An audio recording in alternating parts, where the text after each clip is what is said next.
Yeah, would like to start the webinar, and we are connecting to Sybil from Chicago City of Learning.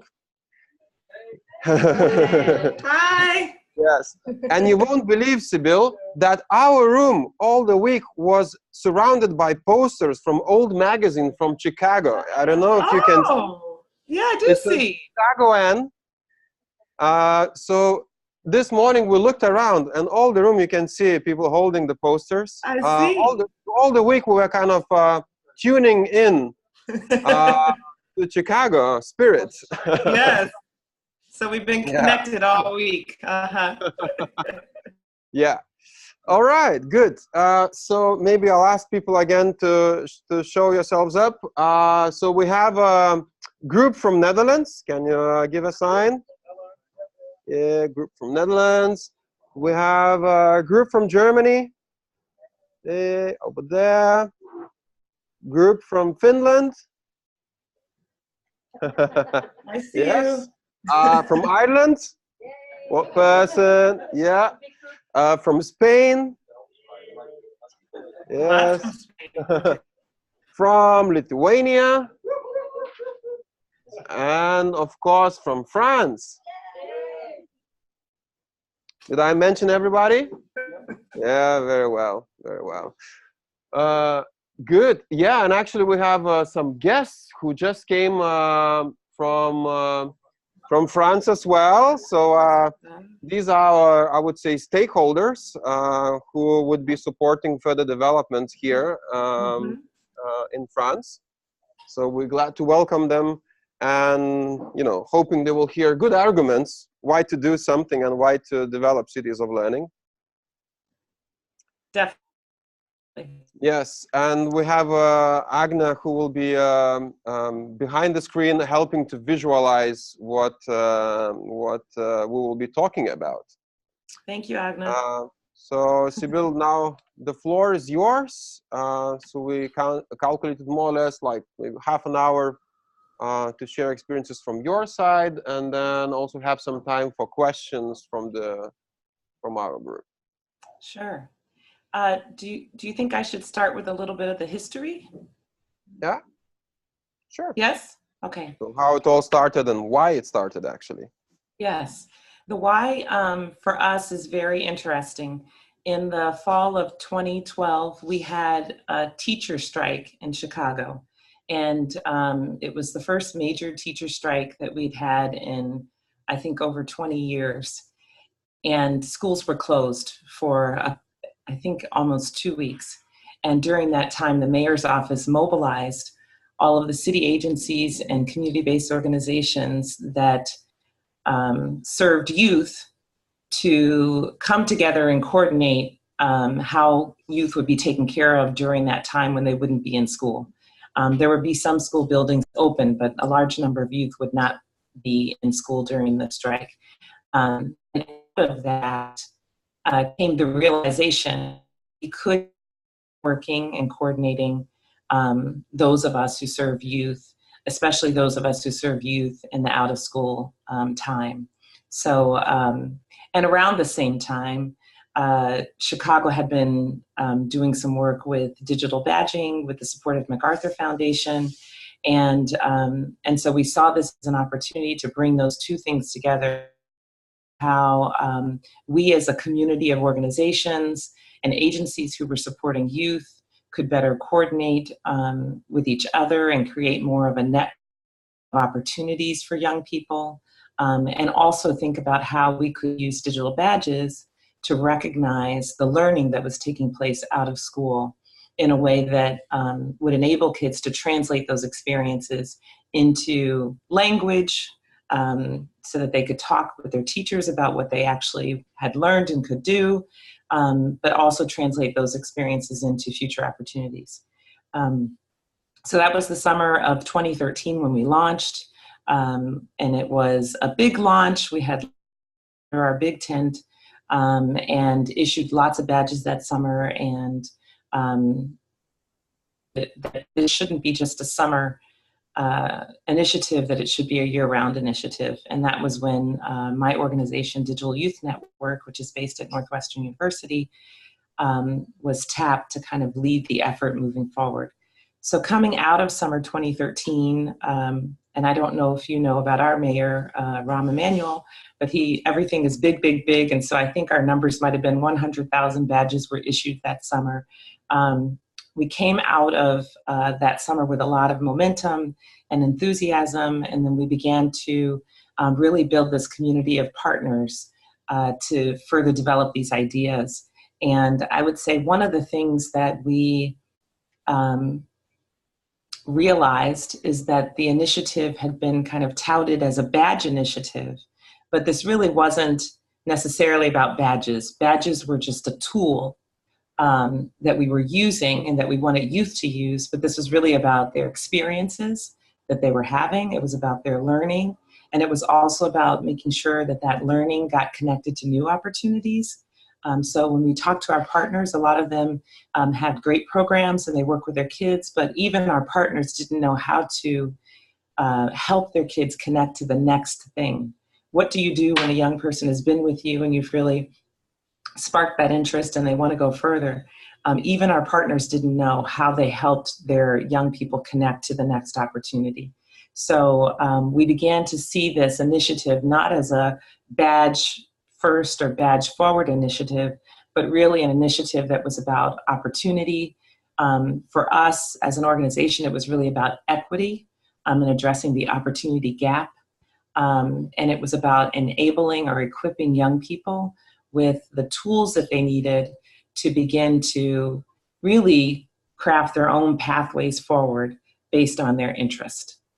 So in that whole mix, badges were a tool, a really important tool. But what we also discovered was that the platform that we were using was a tool as well, because for the first time, we had a lot of data on what opportunities existed, where those opportunities existed, and who was taking up those opportunities. And so Laminos was talking about the use of data and mapping. And so we've done a lot of work around that too. How do we visualize the information that we're gathering? How do we start to map these programs and start to understand where there's kind of a richness of learning assets or resources in a community, and where there might be what we call deserts, where there aren't as many opportunities or resources or learning assets, and what can we do about it? So, so what started out as kind of a flashy, sexy badge initiative, really when we peeled it back after that first kind of splashy summer, really has become an effort to address the opportunity gap by getting smarter about connecting young people to opportunities, but also about by getting smarter about understanding what opportunities exist. And so now we just came out of summer 2018.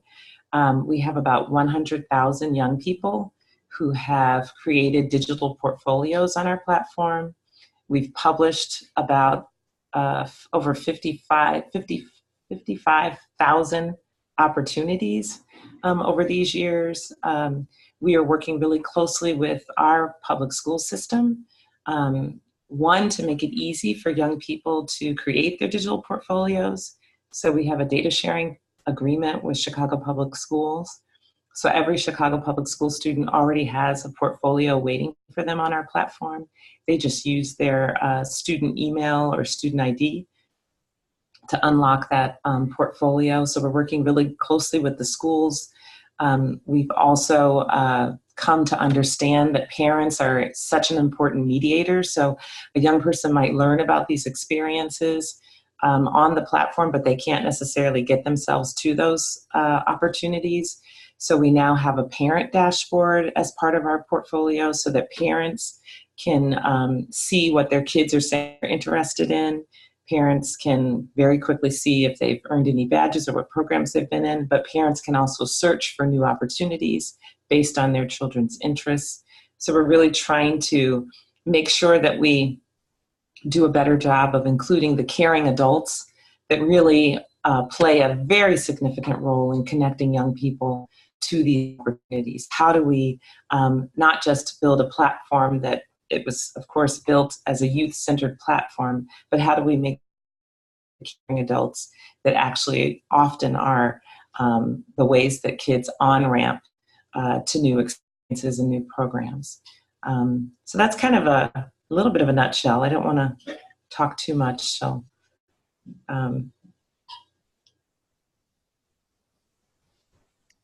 Thanks. And we already shared the articles that you sent me yesterday. So some people manage also to read them a little bit.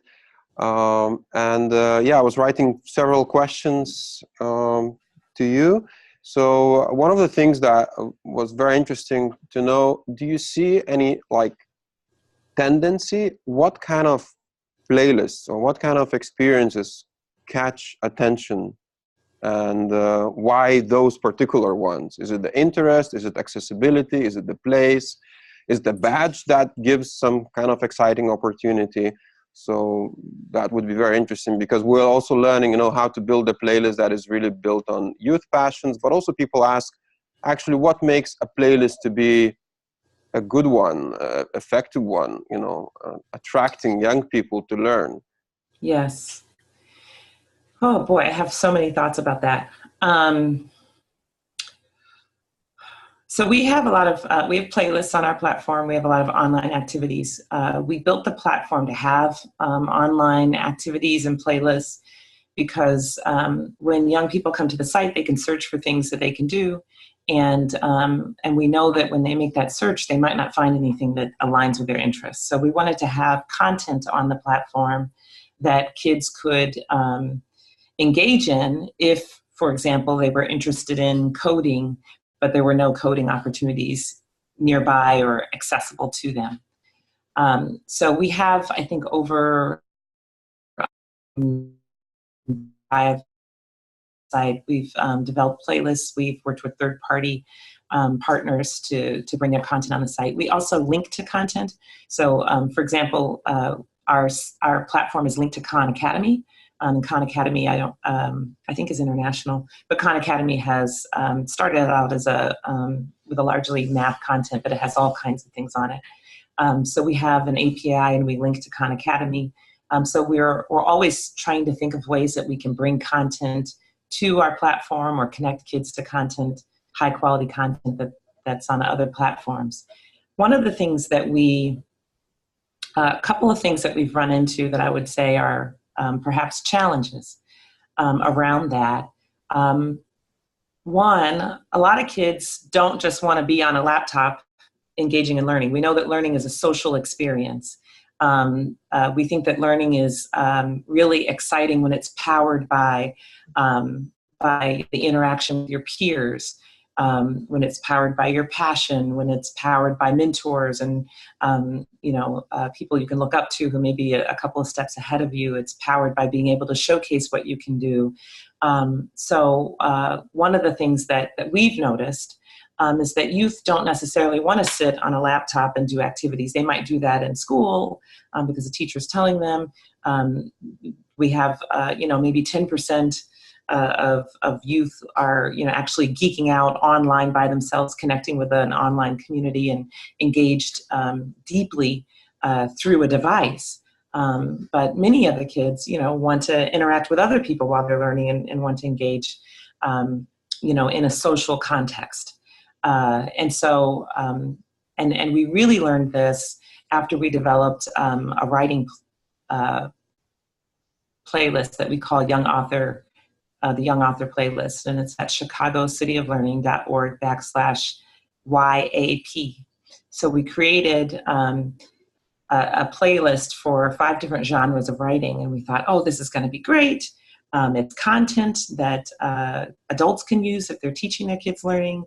We worked really hard on developing this playlist. We made it as attractive as we could. We put videos on there, young kids talking about writing, etc.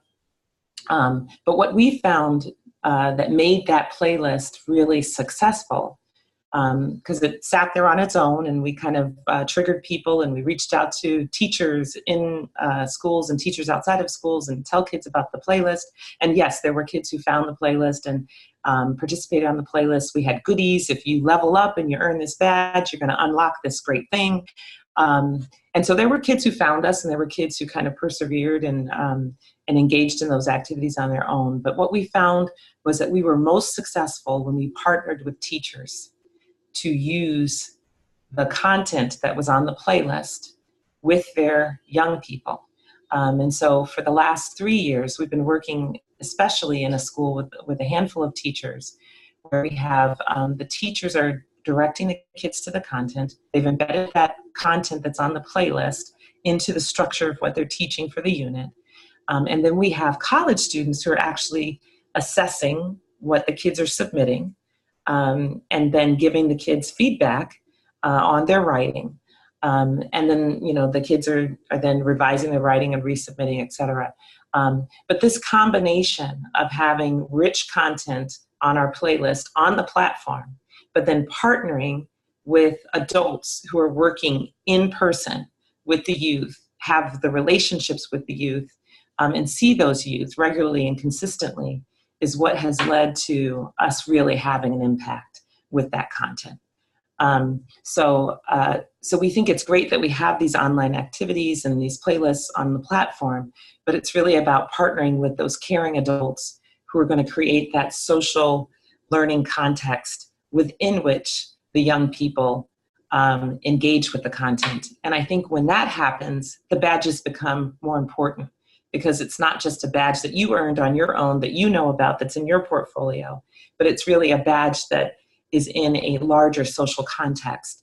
And because it's in that social context that's in person, that badge has more meaning, because other people know about that badge and other people understand what it took to earn that badge. So that's kind of the biggest learning that we've had. So right now what we're trying to do is leverage those online assets in partnership with folks who are working with kids in person. And I think it's that combination that can lead to enhanced learning. And it also leads to kind of a value add for everybody. Because those educators who are actually in the space with the youth, whether those educators are in a school or those educators are in a youth organization, then that content becomes an asset to them. And then because we provide the assessment, because we're supporting them through assessing what's being submitted, then that educator actually feels like their load has been lightened, right? They can focus on actually supporting the youth in their learning and not have to worry as much about assessing, 30 submissions at the end of the day when they're done with their duties in person with the young people. And then the young people are actually receiving, kind of a richness of support, because they have that adult who's with them in person, but they also have this kind of online mentor who's looking at their work and giving them feedback. So we think it's a win-win-win for everybody involved. But that's where we've seen the online content have the most traction with young people. And I think that's where we've also seen badges have the most meaning for young people. And one more thing that I'll say about badges, we were in a community of informal educators who were really skeptical about badges. And so the context might be different there in Europe around badges. But when badges first came on the scene in Chicago, we had a lot of people in the out-of-school space who were kind of skeptical. They didn't understand what the big deal was. They thought it was a sexy thing that was a flash in the pan. And so there was some resistance among the adults in our community around badges. And one of the questions that always came up is, well, what currency do these badges have? Especially early on when they didn't know if badges would ever translate into anything. So the other thing that we've always worked on in two ways is building that badge currency. So one thing that we say to our partners is, you have a badge being issued in your space, in your context. You have to make it meaningful. So I would say a mistake that we made in the work that we've done is, when people came on board with the platform, we said, make a badge for your programs. And so it was almost like in order to participate, you must be badging. And so people were badging, but they weren't owning those badges. They were badging because it was a requirement of participating in this, in the city of Chicago City of Learning, but not necessarily because they saw the badge as the learning that they were engaging their young people in. And so we had to stop and say, you have to bring the currency to the badge. The badge has to be meaningful to your organization, meaningful to the learning that's taking place. And then you can build that currency through the meaning that you provide as your relationship with the young person. And you also have goodies in your organization that, you know, so if you really wanted the badge to be a part of leveling up in your space, you have complete control over that. That's in your realm of influence. And so you must bring the currency to the badge. That's not for Chicago City of Learning to do. At the same time, what we did do was we looked for opportunities where badges would provide currency. So we tried to find problem areas in the learning space where a badge would actually solve a problem. And so an example of this is in Chicago, we have a service learning requirement for high school graduation in our public school system. And the folks who were running service learning in Chicago public schools were really having a hard time ensuring that every young person was engaged in high quality service learning that met their criteria for that requirement. And so we can you clarify a little bit what is the service learning? Yes. So service learning in Chicago means that a young person has identified a problem that in the community, in a community, ideally in their community. They've researched that problem to understand it better. They've, from that research, they've decided to take an action to address the problem. And then after they've taken the action to address the problem, they've reflected on that action and kind of its impact and what might happen next. So for example, a young person might say, in my community, we have a food desert. We don't have enough groceries. I might do some research around that. Where's the closest grocery store? What other communities have this problem? What communities don't have this problem? What are the differences between the communities that do have the problem and don't have the problem? And so then my their action is just to build awareness in their community of the disparity between their access to food and the access that people who live in other communities have to food. And so they might launch a campaign. It might be a social media campaign. It might be that they knock door to door in, you know, in the area around their school. And then they would look and observe and see what the impact is and reflect on that. And so for Chicago Public Schools, that's an example of a service learning project that would meet the requirement for graduation. But a lot of our schools, our high schools, don't have the capacity to ensure that all the students in the school are engaged in that kind of a robust project. And so we said, well, a lot of our partners outside of school are engaging young people in that kind of process. Exactly. We have journalism projects, we have youth councils, we have all kinds of partner organizations who are doing exactly that. They're sitting down with their youth, they're talking about problems in the community, they're trying to understand those problems better, they're taking action. And so we said, we can help you, Chicago Public Schools, solve that problem. We can work with our partners who are already doing this work and help them show you that that work is meeting the criteria, and we'll design a badge or a set of badges on that. Then those partners can provide their kids not only with that learning experience, but also with evidence that they've met the requirement for their high school graduation. And that right there gives that badge currency. So just to kind of summarize, around badges, what we've tried to do is say, partner organizations really design badges that have meaning to you, create a context in which those badges will have meaning for your youth, and that's the currency of the badge. But then at the same time, we as leaders of the initiative have been looking for these opportunities where badges really will solve a problem, especially a problem that's existing across spaces, so that we can create currency that way. And I think in the process of doing both, we've reduced the badges. We have partners who really embrace their badges, and they mean a lot to them. They mean more than just the visual design. They actually have deeper meaning. We have partners who've really created badge frameworks that communicate kind of the skills and the values that the organization has. And so in that way, those badges can become institutionalized and kind of socialized in that learning context. And those are the badges that are going to last and, be important to kids, be important to that organization. So that's kind of how we've been working around online content, playlists, and badges. Okay, I wonder if there would be already some questions from the audience. Yes, if you could say your name and where you're from. Yep. Hi there, my name is Omar. I'm from the Netherlands. And I was wondering whether this system of badges also adds to employability, and whether you try to engage local employers or businesses in the process. Yes. Yeah. So, and Tim might have talked about this because LRNG is doing a lot of this work too. But very early on, we worked with our summer jobs program in Chicago to think about badges that would be appropriate for young people who were engaged in summer jobs.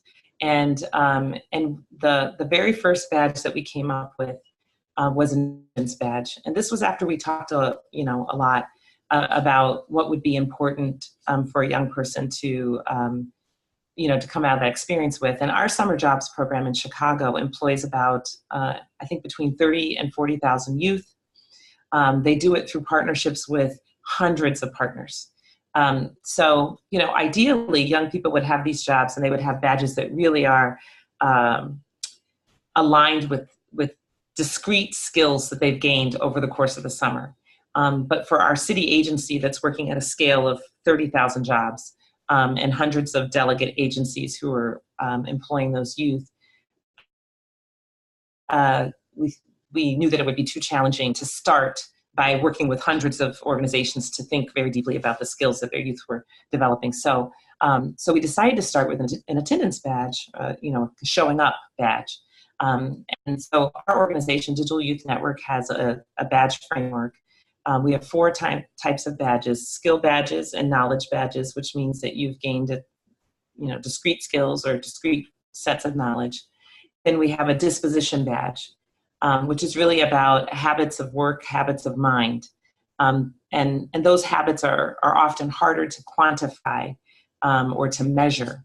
And then we have what we call a showcase badge, which means that you've displayed those skills or those habits of mind or that knowledge in a context that's bigger than the context in which you learned them. So if you think about someone who's learning piano, the piano recital is kind of that showcase opportunity. So we think it's really important to acknowledge when kids actually share kind of their knowledge, skills, disposition with a broader audience than the context in which they gained those skills, knowledge, and disposition. So those are our 4 types of badges. So when we were working with the summer jobs administrators, they said, well, one thing that's really important to employers, especially for their younger workers and for people who are just entering into employment, what we're hearing from our employers is just as important as the skills that someone walks in with the first day is knowing that they are going to walk in the first day. And so showing up is very important. So then we briefly had a little argument with each other around whether that was a skill or a disposition. And I won. I said it's a disposition. Showing up is a disposition. It's not a skill. We want to put it in its proper place. But we designed a disposition badge around showing up. And so, and there were 2 levels to this badge. If you showed up 80% of the time, you had one level of the badge, and if you showed up 100% attendance, we called it attendance because these were kids in high school, and attendance, translates to them really well. So if you showed up 80% of the time, you were skilled, and if you showed up 100% of the time, you were mastered. You were a master of this badge. And so those were the two badges that we started out with the summer jobs program. But just having those two badges was really important because one, it was great because we could see after one summer how many kids earned that skilled badge and showed up 80% of the time, how many kids showed up 100% of the time. And these were data that they looked at, but it really concretized that data for the summer jobs people. And at the end of the summer, they could, they could just look at the platform and see, and so they found out that, there was a small portion of kids 100% of the time, but there was a large, maybe more than they expected, had 80% attendance. So that's where we started. Then there was a broader nationwide initiative for jobs that came through Chicago. And we used those badges that kids had earned to then contact them and say, hey, you earned the 80% or the 100% badge last year, and we want to let you know that there are job opportunities coming in this summer. And with our platform, if we have your cell phone, we can text you. So we identified all the young people who had earned the 80 or 100% badge, and we texted them to tell them about this opportunity and to tell them where they could go to get set up for the job fair that was coming to town. We also then created a small playlist that just had some things on there that would help them get ready. So, it had some information about resumes, it had some information about how you get dressed for your interview, et cetera, just for those kids who might not be able to go to one of the hubs and get ready for the job fair, so that there was some online content. And we saw that a number of kids came and checked that content out. But that's where we started. We started with what we knew employers would find important. And this kind of showing up was really important to those employers who hire young people or first-time workers. And then we kind of backward map from there to create these badges around showing up. So we continue to think about how we can make those links to job opportunities as well as to future learning opportunities. But for us, that link became kind of like a really clean, clear first step. Okay, anybody else? Maybe somebody also not from Netherlands? Hello, my name is Sandra. I'm from the Netherlands also. First of all, I really like to hear that the showing up badge, showing up is meaning something. I had huge discussions also with young people in the Netherlands who said, this badge, what is it worth showing up? So I really like, I have a story now to share with them, so that will help. A question also is that I often work with young people with fewer opportunities. So I'm very curious if you see some, if the opportunities grow for them, and also how to connect with young people that are not easy to connect with. Yes. Okay, so those two questions. So one thing that our platform does is, so we have all the opportunities. We're constantly recruiting youth-serving organizations to put their opportunities in our platforms, that those opportunities are searchable. So one part of our platform is really about finding opportunities.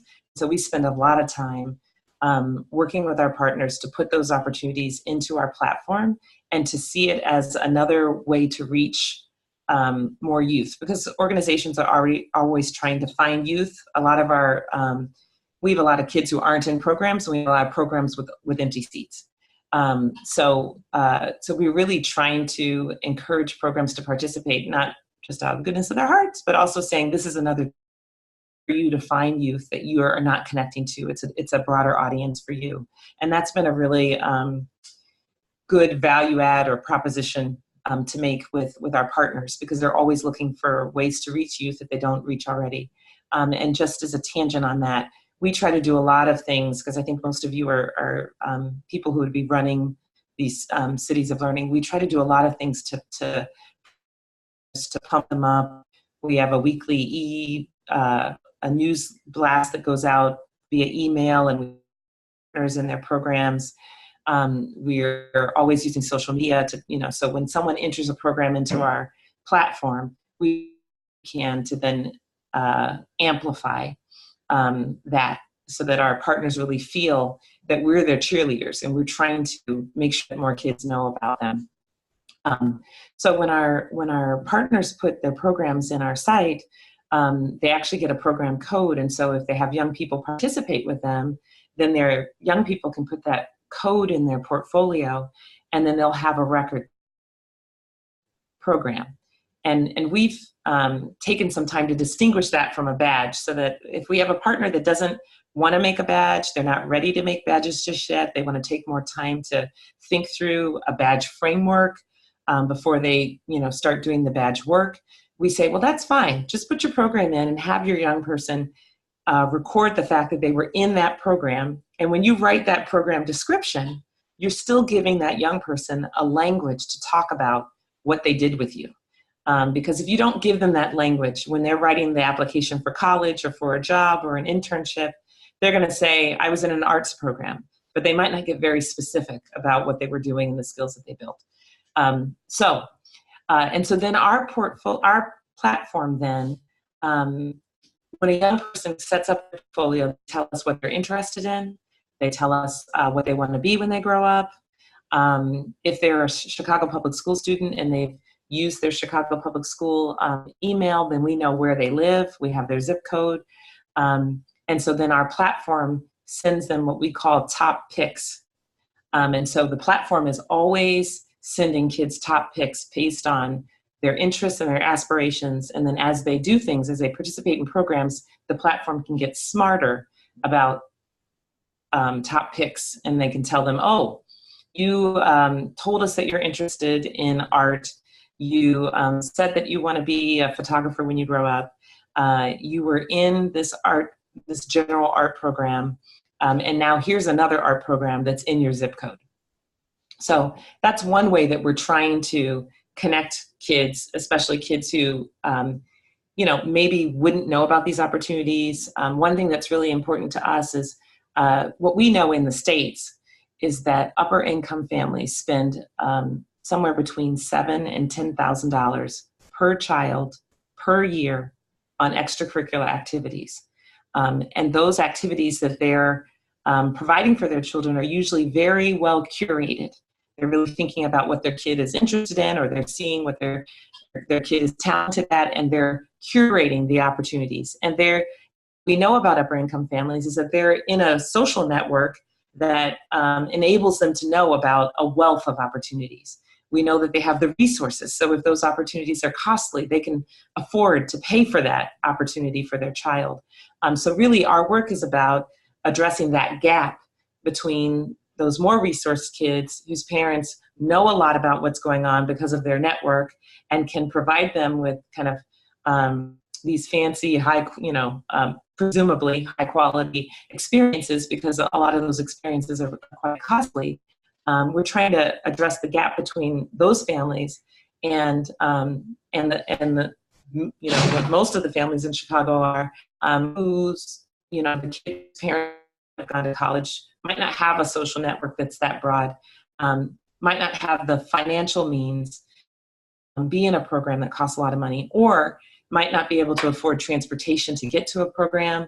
They might not feel safe to travel.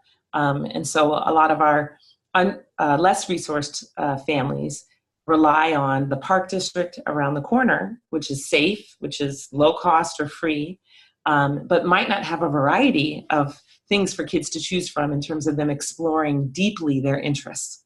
And we love our park district. It's one of our partners. One of the things that we do with our park district is try to connect them to these other kinds of programs. But what we find when we map opportunities is that a lot of our under-resourced communities have a lot of park district programs, but they might not have a diversity of other kinds of programs. So one of the functions of our platform is to to curate those programs for our kids. And that's one of the reasons why we built out a parent dashboard on our platform, so that we can connect kids' parents to that information. Because what we know is that it's usually the adults that get the kids connected. So, so our work has had to be around, how do we let teachers know about this so teachers can tell their kids, so teachers can use the platform and identify programs that their kids can be in, because our hardworking teachers are usually the ones who are looking at kids during the day and saying, I want to get you in a program for that thing that you like. And then how do we help our parents who want their kids to be in rich and robust opportunities outside of school, but may not know about them, or may not know about low-cost, rich, robust opportunities for kids? How do we get them connected? And so that's why just this summer we added the parent dashboard to the platform, so that we're not just relying on a young person to come on the platform and look at the top picks and figure out how to get themselves there. So those are a couple of things that we're trying to do to really tackle this opportunity gap. We have seen kids who have done one thing and then they come back and do something online. So maybe we're in a program, one of our partners, and now they've come back to the site and they're tinkering around with one of our online activities. What we really would love to see is a young person who has built a portfolio over time and has years of experience in that portfolio. And I think that, you know, we're probably still 4 years away from that. But one thing that we have just done too, our development team is always working really hard, is we have a beta version of an app, because we know that it would be much easier for kids to connect to their portfolios and to think about it as a portfolio, as their own personal place where they can keep a record of these experiences if they could just have it in their hand. Even though we have a lot of disparity in income in Chicago, data has shown us that most kids, middle school and up, do have access to a smartphone. So we've started to develop an app that helps them connect easily to their portfolio, but also an app that helps them capture learning for themselves. Because we all started this work, it was all in this connected learning framework, and the idea that learning happens everywhere all the time, and that we want to empower young people to make use of digital media and devices, and to have a sense of agency over that learning that's taking place in informal spaces. And so for us, the app is really kind of representative of the roots of what we're doing. We want young people to own their learning. And so we thought it was really important that we start to create tools that are much more easier for young people to use, that are native to them. And getting on a platform, as I mentioned earlier, sitting down to do an activity, may hold a young person's interest and imagination for a little while, but really that learning is usually taking place in the open with others. And so if our idea for the app is that with the app, a young person could check into a program that our partner has, when they show up. A young person could document their learning. So if they just made something or they just recorded something, they could capture it with the app. And then they could put that in their digital portfolio so that their portfolio becomes more personalized and becomes, they have a sense of ownership over that portfolio. It's not just something that they did because, their mentor told them to set up the portfolio and put the code in or go online and do a playlist. It's actually their portfolio and they're carrying it around in their phone.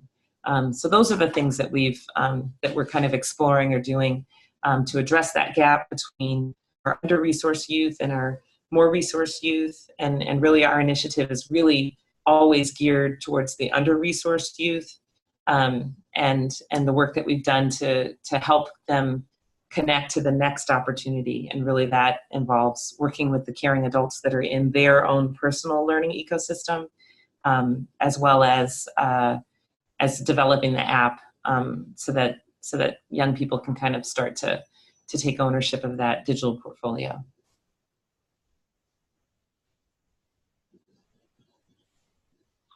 All right. Would there be a last question, perhaps, as our canteen would close otherwise? So Hi, my name is Tato, and I'm representing the Netherlands region as well. Oh, just the Netherlands. You guys are just, yeah, all right. and I'm also from South Africa, so I'm in two Oh, as well. Yeah. where in South Africa? Johannesburg.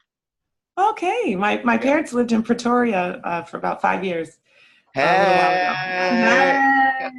while ago.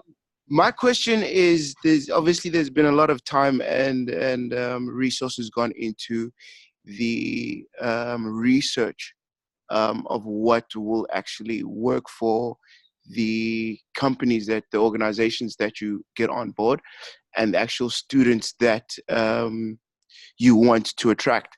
My question is, what were the core pillar points of your researching process that helped you get to where you guys are right now? Yeah. So that might be I think Tim might have talked a little bit about what they're doing. They work more closely with employers like Gap and Fossil and kind of backward map. We've done a little bit of that work, and we did that work in Los Angeles with our partners in LA who were doing workforce work. And in our context, in my context, the best way to answer that is probably thinking about the work that we're doing around connecting badges to formal learning spaces.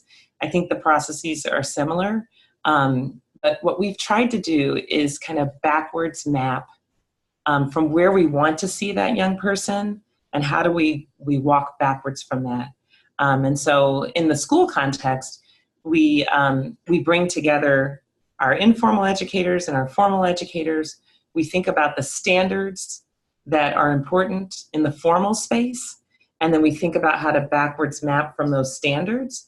And in that way, badges become a shared language that can be used across those two spaces. And so, for example, in the work that we did with our Young Author playlist, we backwards mapped from our informal educators were talking about writers and what's the pathway to becoming a writer. And when we did that work, we thought about skills, we thought about knowledge, we thought about dispositions, but then we also, which I don't think badges always, in our badge work, we'd always captured as much, we thought about experiences. What are experiences that young people need to have in order to pursue this pathway to writing? And an example of an experience that we thought was important is, if you're going to become a writer, you need to go to like poetry shows. You need to hear authors do readings. You need to be in that environment. That's an experience that you need to have, of being in a community of writers, of listening to an author talk about their work, of listening to an author read their work. And so, that kind of experience doesn't really fall into a knowledge, a specific set of knowledge or a skill, a concrete or discrete skill. But when we were doing that pathway, we thought these are experiences that are really germane to kind of taking on that identity. So we started there. We were like, what is that journey? And really we talked to people who were on that journey and walk yourself backwards from where you are now to that journey. And what's that route? What's that pathway? And that's why we use the word, kind of our academic word is pathway. But to the kids, we call it a playlist. But we started there and then we worked backwards. Then we came together with teachers and we said, how does this map onto the standards that are important in the formal space? And for us, we have national standards now, Common Core is what they're called. And so we said, take a look at these activities that we've crafted that map onto kind of the journey of a writer in the professional space. And let's look at that journey in the academic space, and let's now map these things and cross walk them. And that's what we did. And so to the young person, they see this badge that might say point of view. It's a point of view badge because we tried to use language that made sense to the young person.